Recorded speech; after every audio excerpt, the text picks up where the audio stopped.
বিদেশি চ্যানেলের আগ্রাসন রোধ দেশে টেলিভিশন শিল্পকে সুরক্ষা দেওয়ার লক্ষ্যে সুনির্দিষ্ট নীতিমালা করার দাবিতে টেলিভিশন শিল্পী ও কলাকুশলীদের সমাবেশ চলছে কেন্দ্রীয় শহীদ মিনারে।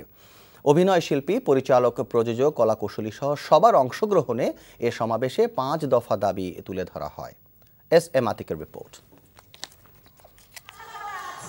টেলিভিশন অনুষ্ঠান নির্মাণ, ক্রয় ও প্রচারের ক্ষেত্রে চ্যানেল কর্তৃপক্ষ ছাড়া তৃতীয় পক্ষের হস্তক্ষেপ রোধ, সব ক্ষেত্রে অগ্রিম আয়করের ন্যূনতম ও যৌক্তিক হার পুনর্নির্ধারণ, বিদেশি শিল্পীদের অবৈধভাবে কাজ করা বন্ধ, দেশি চ্যানেলে ডাব করা বিদেশি সিরিয়াল বন্ধ ও ডাউনলিঙ্ক চ্যানেলের মাধ্যমে দেশীয় প্রচার বন্ধ, এই 5 দফা দাবিতে ফেডারেশন অফ টেলিভিশন প্রফেশনালস অর্গানাইজেশনের এই সমাবেশ। দেশীয় অনুষ্ঠান মানসম্মত হচ্ছে না বিষয়টি স্বীকার করে অভিনয় শিল্পী ও নির্মাতারা বলেন, কেন এমন অবস্থা হলো তা খুঁজে বের করে তার সমাধান করতে হবে।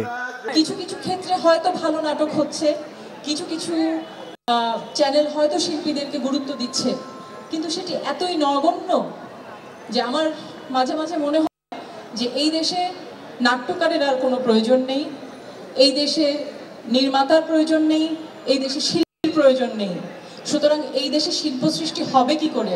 ভালোভাবে আমাদের অভিনয় এবং নির্মাণের কাজটি করি, তাহলে আমাকে কেন সেই ক্ষেত্রে দেওয়া হবে না? এই দায়িত্ব কার? এই দায়িত্ব রাষ্ট্রের।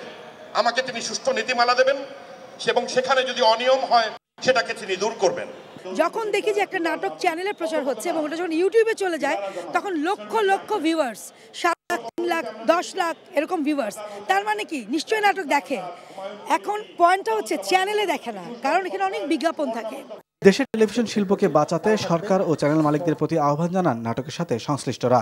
কিছু পয়েন্ট চ্যানেল ইচ্ছা করলে করতে পারে সরকারের হস্তক্ষেপ ছাড়াই, এই কারণে এই কথাগুলো বলছে।